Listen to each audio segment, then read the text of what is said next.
In this video, I'll show you how to add a CMS collection in Webflow.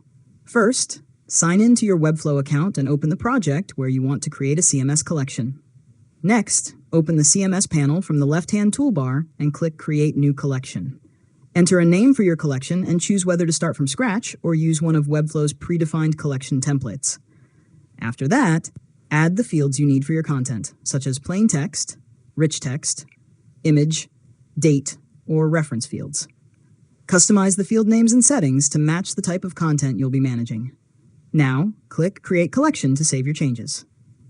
Once the collection has been created, click Add New Item to start adding content. Fill in the required fields and save each item.